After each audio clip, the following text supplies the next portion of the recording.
అలానే విశేషరావు భారతదేశం రాబోయేటువంటి రోజుల్లో కరువు కోరల్లోకి చిక్కుపోతుంది అనేది సూపర్ ఎల్నినో చెప్తుంది. ఇది పసిఫిక్ మహాసముద్రంలో జరుగుతున్నటువంటి పరిణామం. అదే హిందూ మహాసముద్రంలో కనుక అక్కడ అనుకూలమైనటువంటి పాజిటివ్ వేవ్స్ కనుక ఉంటే ఈ సూపర్ ఎల్నినో ప్రభావం ఉండే అవకాశం లేదు. కానీ ఇప్పుడు హిందూ మహాసముద్రంలో ఉండేటువంటి ఈ గాడ్జిలా అనేటువంటి వేవ్స్ కూడా వ్యతిరేకంగా ఉన్నాయి. సో దాంతో కరువు ఛాయలు కనిపిస్తున్నాయి. 2002లో ఏ విధమైనటువంటి పరిస్థితి ఉంటుందో అలాంటి పరిస్థితి ఉంటుందని వాతావరణ శాఖ చెప్తుంది. సులోచన గాడ్గిల్ ఆవిడ ప్రపంచ వాతావరణ శాస్త్రవేత్త. ఆమె హిందూ మహాసముద్రంలో స్టడీ చేసిన తర్వాత ఆవిడ చెప్తూ ఉన్నారు, హిందూ మహాసముద్రంలో మనకి పాజిటివ్గా ఉంటే కనుక ఈక్విడార్స్, ఆ ఈక్విడార్స్ కనుక పాజిటివ్ ఉంటే సూపర్ ఎల్నినో ఎఫెక్ట్ని కొంతవరకు తగ్గిస్తుంది. కానీ అది పాజిటివ్గా లేవు, న్యూట్రల్గా ఉన్నాయి. ఆ కారణం చేత సూపర్ ఎల్నినో ప్రభావం ఉంటుంది. సో పసిఫిక్ మహాసముద్రంలో అక్కడ సముద్ర ఉపరితలం మీద ఉండేటువంటి వాతావరణం వేడెక్కింది, ఆ వాటరు వేడెక్కింది. సాధారణంగా పసిఫిక్ మహాసముద్రంలో పశ్చిమ వైపు ఇవి ఎక్కువగా వెళ్తూ ఉంటాయి వేవ్స్. కానీ ఇప్పుడు అవి తూర్పు వైపు కొన్ని వస్తూ ఉన్నాయి. ఆ కారణం చేత ఘర్షణ ఏర్పడి హీట్ ఎక్కువ అవుతుంది. ఆ కారణం చేతనే సూపర్ ఎల్నినో ఏర్పడింది. ఈ సూపర్ ఎల్నినో ప్రభావం మొత్తం భారతదేశం మీద పడుతుంది, వర్షాభావ పరిస్థితులు ఏర్పడతాయి అని చెప్తుంది. అలాగే ఆఫ్రికా ఖండం మీద పడుతుంది.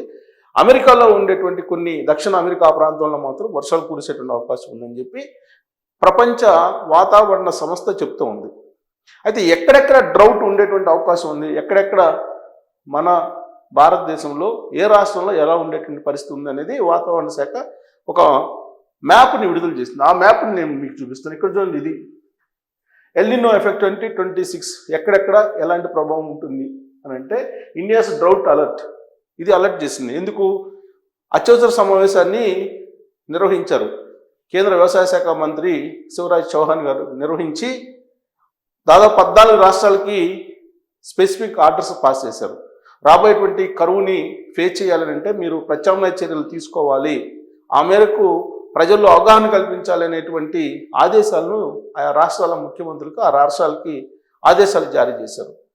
దాంట్లో మొత్తం టోటల్గా భారతదేశం యొక్క పరిస్థితి ఏంటి, ఈ ఎల్నినో 2026 ప్రభావం ఎలా ఉంటుందని అంటే ఇక్కడ చూడండి, very high drought risk 85 to 90% high రిస్క్లో ఉండేది, రెడ్ కలర్లో చూపించారు ఈ మ్యాప్లో.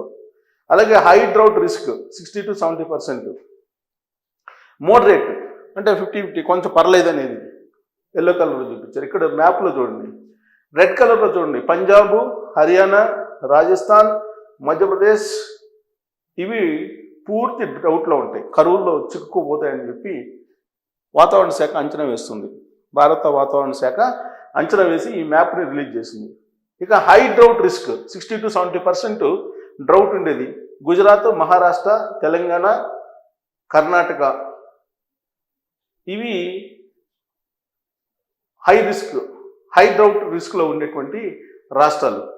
ఇక మోడరేట్ ఉత్తరప్రదేశ్, బీహారు, జార్ఖండ్ వీటిని చూసిచ్చారు.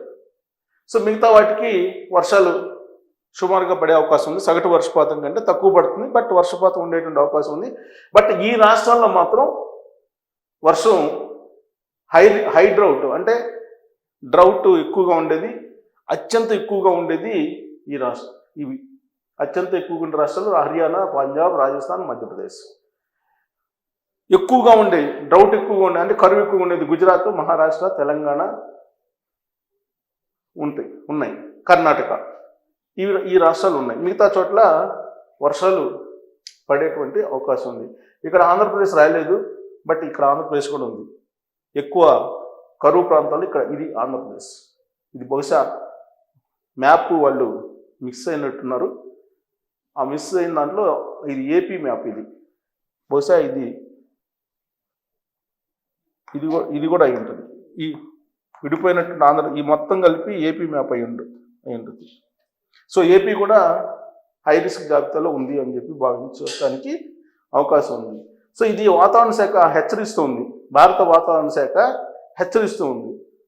ఇక్కడ మనం చూడొచ్చు అసలు ఏంటి సముద్రంలో పరిస్థితి. ఇది నో మాన్సూన్, నైరుతి ఋతుపవనాలు ఏవైతే ఉన్నాయో అవి వాటి ప్రభావం లేదు, మేఘాలను కరిగిచ్చేస్తున్నాయి అని చెప్పి శాటిలైట్ అండ్ ఐఎండి డేటా. ఇది ఇక్కడ చూడండి, శాటిలైట్ ఐఎండి డేటా ఆయా రాష్ట్రాల్లో ఉండేటువంటి మేఘాలను ఎలా కరిగిచ్చేస్తున్నాయి అనేది శాటిలైట్ పిక్చర్ కూడా రిలీజ్ చేశారు. ఆ శాటిలైట్ పిక్చర్ చూడండి, clouds almost disappeared from India. Monsoon, నైరుతి ఋతుపవనాలు, ఈ నైరుతి ఋతుపవనాలు ఆల్మోస్ట్ ఈ సముద్రంలో అలా ఎల్నినో ఎఫెక్ట్ కారణంగా మొత్తం డ్రౌట్ ఏర్పడుతుంది. చాలా క్లియర్గా ఇప్పుడు మేఘాలు వాస్తవంగా ఇప్పుడు వర్షం ఉండాలి, నైరుతి ఋతుపవనాల ప్రభావంతో వర్షం ఉండాలి, మరొక వారం రోజుల్లో వర్షం వస్తుందని చెప్తున్నారు. కానీ వాతావరణ శాఖ 10 రోజుల క్రితం కూడా అదే చెప్పింది, 2-3 రోజులు వర్షాలు పడతాయని. కానీ వర్షాలు ఎక్కడా పడలేదు, ఒకవేళ పడినప్పటికీ చాలా స్వల్పంగా పడ్డాయి. ఇది ఎందుకు అలర్ట్ చేస్తున్నారని అంటే, భారత ప్రభుత్వం ప్రత్యామ్నాయ చర్యలు తీసుకోకపోతే కనుక ఈ కరువు రోజుల్లో చాలా ఇబ్బంది పడేటువంటి అవకాశం ఉంది అనేటువంటి ఉద్దేశంతో రాష్ట్రాలను అలర్ట్ చేస్తున్నాయి. ప్రత్యేకించి వ్యవసాయం మీద ఆధారపడినటువంటి వాళ్ళకి ఈ అవగాహన కల్పించాలి అని. ఎందుకంటే నీటి ఆధారిత పంటలు ఉంటాయి, ప్యాడీ లాంటివి, వరి వేస్తుంటారు. ఇప్పుడు వర్షం లేకపోతే కనుక ఆ వరి ఎండిపోతుంది, అప్పుడు రైతులు నట్టేట మునగాల్సిందే. కాబట్టి వాటర్ పుష్కలంగా ఉండే అవకాశం లేదు నదుల్లో. ఒకవేళ ఏదన్నా కొద్దిగా గొప్ప ఉంటే కనుక వాటిని తాగడానికి ఇస్తారు తప్పితే సాగునీటికి ఇవ్వరు. అది చట్టం, ఆ చట్టం ప్రకారమే ఉంటుంది. సో కాబట్టి తాగునీటికి పోతేనే సాగునీటికి ఇస్తారు. కాబట్టి ఈ నదుల మీద ఆధారపడి పండించేటువంటి పంటలు ఏవైతే ఉన్నాయో అవి డెల్టా అంటారు, డెల్టా ఏరియా ఉండేటువంటి రైతులు ప్రత్యామ్నాయ పంటల వైపు వెళ్ళాలి అనేది భారత ప్రభుత్వం చెప్తుంది. రాష్ట్ర ప్రభుత్వాలకు కూడా రైతులకి అవగాహన కల్పించాలి, ప్రజలకు అవగాహన కల్పించాలి అని చెప్తున్నారు. నీటి పొదుపును పాటించాలి, ఇలాంటివన్నీ చెప్తూ ఉన్నారు. సో రాబోయేటువంటి రోజుల్లో ఆల్రెడీ భారత వాతావరణ శాఖ చెప్తున్న దాని ప్రకారం మెగా సిటీస్ ఇవన్నీ కూడా ఖాళీ అయ్యే అవకాశం ఉంది, తాగడానికి వాటర్ కూడా ఉండే అవకాశం లేదు అని చెప్తున్నారు. ఢిల్లీ కానీ, లేదంటే చెన్నై, ముంబై, హైదరాబాద్, బెంగళూరు, ఇవి మెగా సిటీస్ తాగడానికి మంచినీళ్ళు కూడా లేనటువంటి పరిస్థితుల్లో ఖాళీ అయ్యేటువంటి అవకాశం ఉంది. కాబట్టి ముందు జాగ్రత్త చర్యలు తీసుకోండి అని చెప్పి రాష్ట్ర ప్రభుత్వాలకి హై అలర్ట్ని భారత ప్రభుత్వం ప్రకటించింది. సో కాబట్టి ఆల్రెడీ నేను ఉపగ్రహ ఛాయాచిత్రాలని మీకు చూపించాను, వాతావరణ శాఖ విడుదల చేసినటువంటి మ్యాప్ని చూపించాను, భారతదేశంలో ఏ రాష్ట్రాల్లో ఎక్కువ ఉంటుందనేది, సముద్రంలో ఉండేటువంటి పరిస్థితి ఏంటి అనేది చూపించాను, మేఘాలు ఏ విధంగా ఎల్నినో ప్రభావం కారణంగా కరిగిపోతున్నాయి అనేది కూడా మీకు చూపించాను. ఇదంతా ఎందుకు చూపించాల్సి వస్తుందంటే, భారత వాతావరణ శాఖ చెప్పిన దాని ప్రకారం భారత ప్రభుత్వం రాష్ట్రాలకి ఆదేశాలు జారీ చేసింది, ప్రత్యామ్నాయ మార్గాల వైపు మీరు ప్రజల్ని సన్నద్ధం చేయండి అని చెప్పి. అందులో భాగంగా మీడియాలో ఉన్న పర్సన్గా నాకు అవగాహన కల్పించే బాధ్యత ఉంది కాబట్టి అఫీషియల్గా ప్రభుత్వం ఇస్తున్నటువంటి సమాచారాన్ని మీకు తెలియజేస్తున్నాను. సో దీన్ని బట్టి మీరు ప్రత్యామ్నాయంగా మీ ఏర్పాట్లు మీరు చేసుకోవాల్సిన అవసరం ఉంది. ఇది ఆల్రెడీ ప్రభుత్వాలు కూడా చెప్తూ ఉన్నాయి. సో కాబట్టి మనం కరువులోకి ఎంటర్ కాబోతున్నాము. దీని ప్రభావం భారతదేశం మీద, భారతదేశ ఆర్థిక వ్యవస్థ మీద ఎక్కువగా ఉంటుంది, అన్ని రంగాల మీద ఉంటుంది. ఒకవైపు ఆర్టిఫిషియల్ ఇంటెలిజెన్స్ తోటి సాఫ్ట్వేర్ రంగం పోయింది. ఇప్పుడు ఎల్నినో, సూపర్ ఎల్నినో కారణంగా వ్యవసాయ రంగం దెబ్బతింటుంది, మ్యానుఫ్యాక్చరింగ్ రంగం ఆల్రెడీ కుప్పకూలిపోయింది. ఇక రియల్ ఎస్టేట్ వీటన్నిటి మీద ఆధారపడుతుంది కాబట్టి అది పాతాళానికి వెళ్ళిపోయింది.